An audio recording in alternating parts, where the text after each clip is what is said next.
உள்ளுக்கும் வாசலுக்குமாய் நடந்து கொண்டிருந்த மகேஸ்வரியை நிறுத்தியது அம்மாவின் குரல். என்ன மகி, உள்ள வந்து உட்காரு. மாப்பிள்ளை குழந்தையோட உன் மாமியார் வீட்டுக்கு தானே போயிருக்கார். முன்ன பின்னத்தான் ஆகும். ஏன் இப்படி நிலை கொள்ளாம தவிக்கிற? போமா, உனக்கு ஒன்றும் தெரியாது. சாயந்தரம் கிளம்பினார். 4 மணி நேரமாச்சு. நான் உன் பேரனை விட்டு பிரிஞ்சதே இல்லைம்மா. இந்த வீட்டுக்கு தனியாக வந்ததுலேருந்து இதே வேலையாக போச்சு.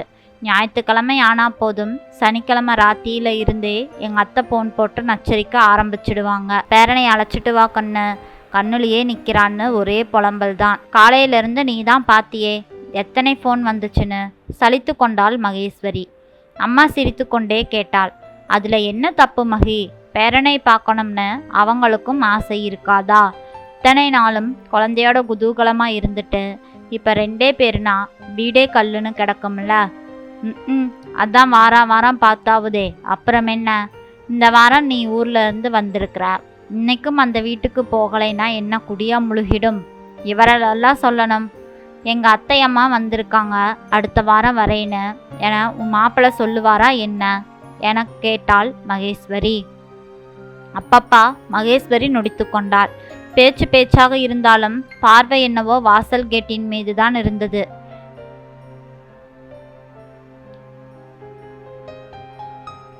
என்னடி இப்படி பேசுறா? நான் இன்னும் 10 நாள் இருப்பேன். பேரனோட நாளெல்லாம் இருக்கலாம். ஆனால் இன்னைக்கு விட்டா மாப்பிள்ளைக்கு லீவே கிடையாது. இதுக்குன்னு லீவா போட முடியும்? அதுவும் கொஞ்ச நேரம். குழந்தை தாத்தா பாட்டிக்கிட்ட இருக்கிறதுல என்ன பிரச்சனை உனக்கு? ஐயோ அம்மா, நீ ஏமா இப்படி இருக்கிற என்றவாறே நாசுக்காய் தலையில் அடித்து கொண்டாள். போன்மணி அடித்து கவனத்தை ஈர்த்தது. பாய்ந்து போய் எடுத்தாள். மறுமுளையில் அண்ணன். அவளுக்கு சப்பென ஆகிவிட்டது. மகி, என்னடா இப்படி இருக்க? அம்மா நல்லா இருக்காங்களா? அண்ணா, அம்மா வந்து 3 நாள் ஆகலை. 4-5 தடவை ஃபோன் பண்ணிட்டேன். ஒன்றுமில்லடா மகி, அம்மா இல்லாமல் வீடே வெறிச்சோடி கிடக்குதுடா. பாலாஜி, அதான் உன் மருமகன் வேற ராத்திரி ஆனா பாட்டி வேணும்னு அழுகிறான். அன்னைக்கும் கஷ்டமாக இருக்காம். அம்மா கிட்ட ஃபோனை கூடேன். அண்ணா, இங்கேயும் ஒரு பேரன் அம்மாவுக்கு இருக்கான். அவனுக்கும் அவங்க பாட்டி தான் என்றவள். அம்மா, அண்ணன் போனல நீ இல்லாமல் வீடே வெறிச்சுன்னு கிடக்குதாம், புலம்புறாரு இந்தா என்ற ரிசீவரை கைக்கு மாற்றினாள். முகமெல்லாம் பிரகாசமாக அம்மா மகனுடனும் மருமகள் பேரப்பிள்ளைகளுடனும் மாறி மாறி பேசுவதை பார்த்து கொண்டே நின்றாள் மகி. கடைசியில் 1 வாரத்தில் வந்துடுறேண்டா என்ற முகமலர்ச்சியுடன் முடித்ததும் மகிக்கு எரிச்சல் மண்டியது. ஏன், நீ இல்லாமல் அன்னைக்கு ஒன்றும் முடியலையாமா? ஆமாம் மகி, பானுவும் பாலாஜியும் அவளை படுத்தி வைப்பார்கள். நான் இருந்தா பாலாவை வச்சுக்குவேன். அவளுக்கும் வேலை கொஞ்சம் சுலபமாக இருக்கும் என்றாள் அம்மா பெருமிதமாக. ஆக, சம்பளமில்லாத வேலைக்காரியா மகன் வீட்டில் தேயிறேன்னு சொல்லு. தப்பா பேசுகிற மகினி. அது என்னோட வீடு, என் மகன் வீடு. உன் அண்ணி என் குலம் விளங்க வைக்க வந்த மருமகள். என் வீட்டில் என் வேலைகளை சந்தோஷமா நான் உரிமையோடு செய்கிறேன். என் கடமையாச்சே அது. உன் அண்ணனுக்கு நான் இல்லாமல் கஷ்டமாக இருக்குதாம். உண்மைதானே? அவன் பிறந்தல இருந்து எதுக்காகவும் அவனை நான் பிரிஞ்சதே இல்லை. படிப்பு வேலை எல்லாமே என் கண்ணெதிரில்தான். அப்படி பார்த்தா 40 வயசு ஆகுது உன் அண்ணனுக்கு. 40 வருஷமா என் பிள்ளையை நான் பிரிஞ்சதே இல்லை. வாரத்தில் 1 நாள் 4 மணி நேரம் உன் பிள்ளையை பிரிஞ்சு இருக்கவே கஷ்டப்படுறையே நீ. எங்களுக்கு எப்படி இருக்கும் என்ற அம்மாவையே உறுத்து பார்த்தாள் மகி. அம்மாவின் பேச்சில் அபஸ்வரம் தட்டுவது போல தோன்றியது அவளுக்கு. ஆமா மகி, நல்லா யோசிச்சு பாரு. 4 மணி நேரத்துக்கு பிரிவே உன்னை இப்படி படுத்தி வைக்கிறப்போ மாப்பிள்ளையை பிரிஞ்சு கிடக்கிற அந்த வயசானவங்களை நினச்சிப்பாரு. வாரத்தில் 1 நாள் அவங்க பிள்ளையையும் பேரனையும் பார்த்து வாரத்தின் 6 நாட்கள் அவங்க தங்களையே சமாதானப்படுத்திக்கிறாங்க. மாப்பிள்ளைக்கும் அவங்களை பிரிஞ்சதில் வயசான காலத்தில் தனியே இருக்கிறாங்களேன்னு அவங்களோட கவலை அடிமனசில் வண்டல் மண் மாதிரி படிஞ்சு கிடக்கும் தான். ஆனால் அவர் உன் சந்தோஷத்துக்காக தனிஞ்சு போய்கிட்டு இருக்கார். நான் ஊர்ல இருந்து வந்ததுமே என்ன சொன்னேன்? உன் கையால் வத்த குழம்பு வைமான்னு தானே கேட்டேன். அப்படித்தானே இருக்கும். ஒவ்வொரு குழந்தைக்குமே அவங்க அம்மாவோட கைப்பக்குவம் கை ருசி சாகர வரைக்கும் போகாது. அதை புரிஞ்சுக்கிட்டு மாமியாரும் மருமகளும் விட்டு கொடுத்து போகணும். மருமகளும் நாளைக்கு 1 நாள் மாமியாராகித்தானே தீரணும். இந்த சுழற்சியில்தான் இருக்குது சூட்சமம். என் சமையல் தான் என் மகனுக்கு பிடிக்கும்னு மாமியாரும் சமையல் கட்டிலேயே இருக்கக்கூடாது. நான் தான் சமையல் ராணின்னு வந்தவளும் வழக்காடக்கூடாது. மகனை கட்டிக்கிட்டு வந்தவளுக்கும் புருஷன் மேல அக்கறை உண்டுங்கிறதே புரிஞ்சு நாசுக்காக விலகிக்க தெரிஞ்சுக்கணும். மருமகளும் மாமியாரை அனுசரிக்கணும். இதுதான் வாழ்க்கை. ஆனா மகி, இந்த விஷயத்துல நான் ரொம்ப பாக்கியசாலி.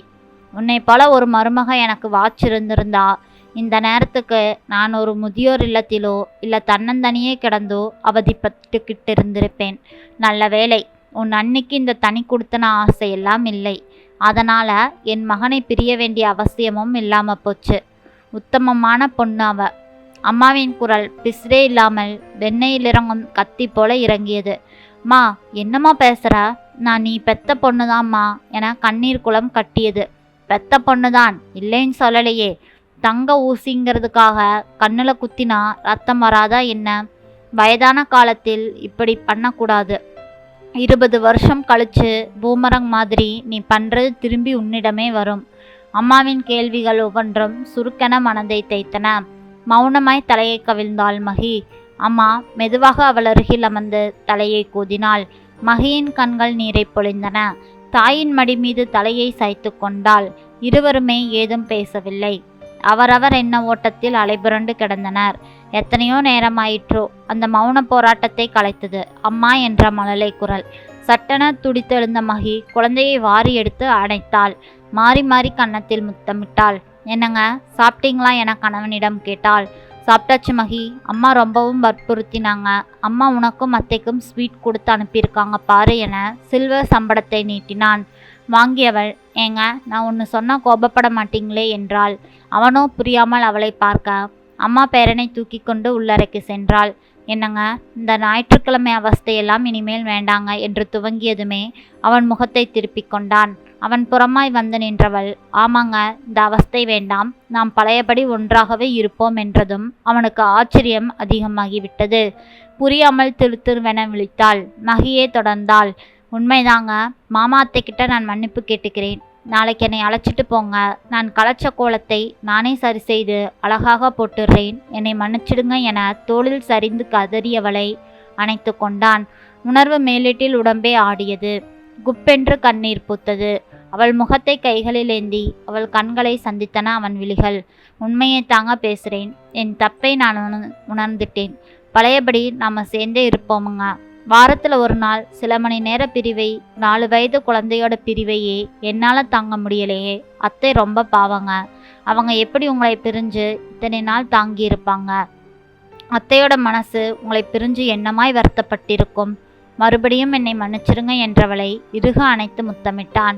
வார்த்தைகள் அவசியப்படாத அந்த அழகிய கண்ணங்களில் கண்ணீர் மட்டும் சரசரமாய் அவளுடைய இமையோரங்களிலிருந்து உதிர ஆரம்பித்தது. அவனுடைய இதழிலும் சங்கமித்து உப்பின் சுவையாய் இனித்தது.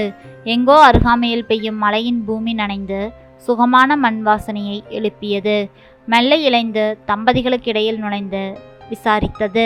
நண்பர்களே, இந்த காலத்தில் தனி குடித்தனம் என்பது சர்வசாதாரணமாக ஆகிவிட்டது.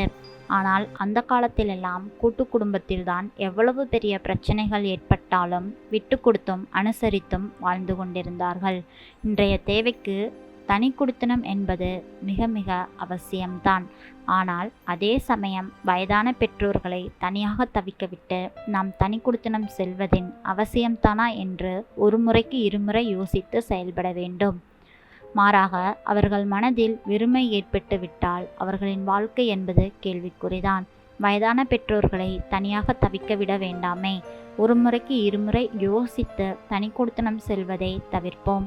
நன்றி. இந்த கதை பிடிச்சிருந்ததுன்னா மறக்காமல் லைக் பண்ணுங்கள். நம்ம சேனலை சப்ஸ்கிரைப் பண்ணி உங்களோட ஆதரவை கொடுங்க.